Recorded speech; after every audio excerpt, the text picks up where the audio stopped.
I dumped my girlfriend over a creepy joke she made regarding our intimate life, and now I can't tell anyone I know without looking like a psycho. My 23 male, ex-girlfriend, 25 female, and I were together for just under 8 months, and we clicked. Got along like a house on fire from the moment we met. We had a lot in common, from our morals, to our goals, to our taste in music. My family? They love her. Probably more than they do me. My mom wanted a daughter so bad she couldn't stand it growing up. She had 4 sons before she just gave up. It was probably 3 months ago now that we had been on the couch while I watched a movie and she scrolled TikTok. Not a TikTok hate post. Scrolling can be fun. I'm just more of a YouTube guy. Speaking of showing me videos, she showed me one of a man holding his son and dancing to a song. She laughed and said something about how good I would look as a dad, which was pretty weird considering, as far as I knew, both of us were child-free by choice. God knows I am. I tried to take it as a joke and mention that it was too bad, so sad, she would never know.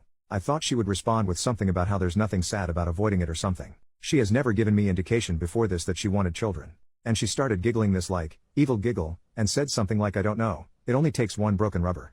In this sing-song voice that I'm not even joking gave me freaking goosebumps. The implication was clear in her tone. Was she making a joke about poking holes in condoms? To me? For real? I tried to laugh it off, but it made me so damn uncomfortable. Skin-crawling levels of skeeve the fuck out. And after that my intimate interest for her was entirely gone. It's like I processed her as a threat or something. To be entirely honest, my libido in general is entirely gone. Still hasn't come back. It feels like it's hibernating or something, until the scary lady is gone. I know what you're thinking, why didn't you communicate? And I tried, a couple times, but when she said oh my god, I was kidding you big baby, but never denied that the joke was about that. I dropped it, and stopped bringing it up. I didn't think it was worth the fight at that point, because while I still do care about her, a lot, I do not feel comfortable even going to sleep around her, and there is no way that is gonna mesh with a healthy relationship. If there's no trust, there's no relationship, that's how I feel, right? So I broke up with her, and when I told her, I said it was because I really needed to focus on myself. I didn't see a point in telling her then, it would have just pissed her off. As is, she seemed to take it in stride, not angry, or concerningly upset, so that's good. My family is even more heartbroken about this than I am, and I haven't been handling it well either. They've been begging me to reconsider, but there's no way I'm doing that. And there's no chance I'm telling them the whole story, especially my mom. She'd lose it, she's constantly asking for grandchildren. Even my dad, who doesn't really care about that and knows he's more likely to get grandkids from my younger siblings, would probably tell me I'm overreacting. So, they got the same story I told her. It's frustrating because I know, logically, it's no big deal and even kind of a joke, but at the same time, it's been upsetting and honestly kind of sad. I know I'm overreacting, but in the moment it felt like my only option, and I really don't want to take it back even if I am. I know you may think I'm paranoid, and I probably am, but I just could not stop thinking about it.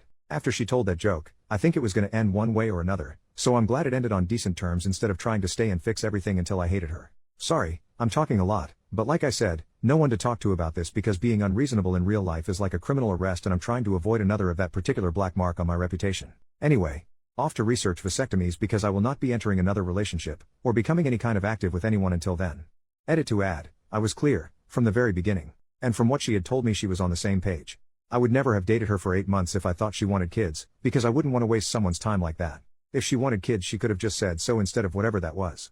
Also, someone asked me if I was responsible for taking care of my siblings growing up. I am the eldest and the next oldest is 16. You would be correct that this is a big reason that I don't want children. My dad and I get along okay now, but my mom and I still fight about it a lot because the way she sees it, it was my responsibility to take care of my brothers the way I did, and it's just the way things are. Apparently when I have kids I'll know. My mother had been a stay-at-home mom, but I still remember each time she got pregnant the way my list of crap would grow. By the time I was in middle school I was in charge of the youngest two anytime I was home, and if they got into anything or caused trouble, it was my ass that was grass, and mom's belt and dad's board were the lawnmower. Edit, I want to defend my mother, just a little or maybe why I haven't went no contact. The reason she thinks it's the responsibility of the oldest, is because that is how she, an eldest sibling herself, was raised.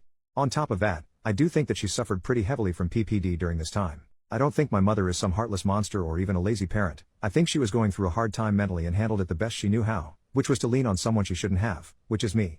I just want to add this because this post has a lot of attention and I don't want anyone to think poorly of her for something that was out of her control. I don't blame my brothers for any of this. Hell, we joke around about it. I still talk to and see them regularly and we actually have a trip planned to go fishing out of state in a couple months. I love them more than anything, so I get a little defensive when people start acting like they know anything about them or me. I know I should work on that too, but it's a problem. Rude people, man. They get to me. I know I should go to therapy, and I've tried, but there aren't many options without a waitlist near me, so I'm kind of at a standstill. The fact of it is, even if the therapist changed my fears, I know what I want from life and it isn't children. I've done my time changing diapers and such and I really don't want to go back to the most miserable time in my life. Before anyone asks, yes, my ex knew all of this. Update 2 months later. Well, I never ever thought I would update, but I have one lol. Like I thought I had lost the password to this account and everything, but it was saved in the notes on my laptop. This isn't much of an update, but I can say that I did end up telling my friends more about the breakup, after I found out my ex is trying for a baby with her new boyfriend, who also happens to be her ex.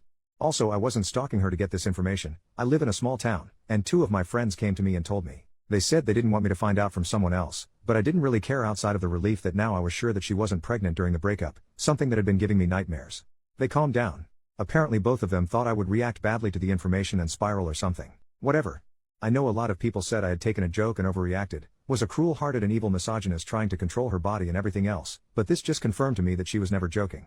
I mean, it's been a little over 2 months since the breakup, and she's trying to have a baby. I'm not angry at her anymore, not at all. In fact, I'm happy for her, because if this is what she wants, good for her. I just wish she could have told me sooner, so as to not waste either of our times. I've been working on getting a vasectomy, but as of now it hasn't happened yet. But as I mentioned in the last post, I won't be intimately or romantically active to any degree with anyone but my hand until that's completed. I think I'm lightly traumatized. This is a joke, you can laugh. What else?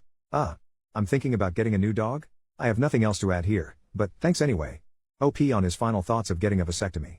OP, yeah, I explained it in the last post to a degree, but I didn't really get into my medical anxiety. I have it really bad, and even when I made my last post I knew I was going to have to get one, because I realized trusting someone else with my future, no matter how trustworthy they may seem, isn't enough. I have never, and never intend to make love without a rubber.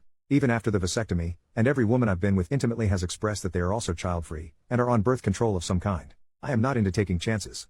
I wouldn't mentally be able to handle having a child, and I would be a terrible father. I knew it was my time to take it into my own hands after last time, but was still extremely nervous, to the point that I was considering becoming celibate, just to avoid the possibility altogether. It was actually the men, and wives of men on Reddit who reached out after my last post, and explained that they understood the nerves, and they were natural, but that it really wasn't as scary, or as painful as it sounds. I am very thankful for that, because it helped me to get up the balls, pun not intended, to bring it up with my doctor and start the process.